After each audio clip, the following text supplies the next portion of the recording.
Let's talk about the Bosch E13 error, a code that shows up when something serious is going on inside your dishwasher. If your Bosch dishwasher displays Bosch E13, it means the water temperature has gone above 75 degrees Celsius, which is much hotter than it should be. That kind of overheating usually points to one of two problems. Either the temperature sensor has failed, or the control module that's supposed to shut off the heating element isn't doing its job. Now, this isn't one of those glitches you can just reset or ignore. When your machine gets this hot, it's not just about the dishes anymore. It's about safety. There's a real risk of damage to the internal components, or worse. So, what should you do?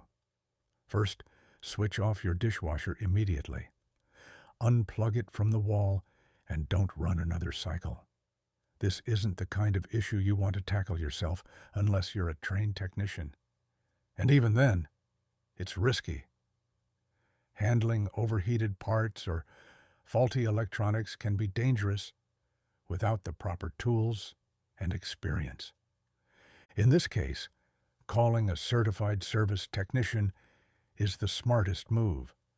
The repair might involve replacing the sensor or the control board, depending on the diagnosis. On average, fixing a Bosch E13 error can cost anywhere between $150 and $300, but skipping the repair could cost you even more in long-term damage. To wrap it up, Bosch E13 is a high-temperature warning that needs fast and professional attention. Don't take chances, shut it down, and call in the pros.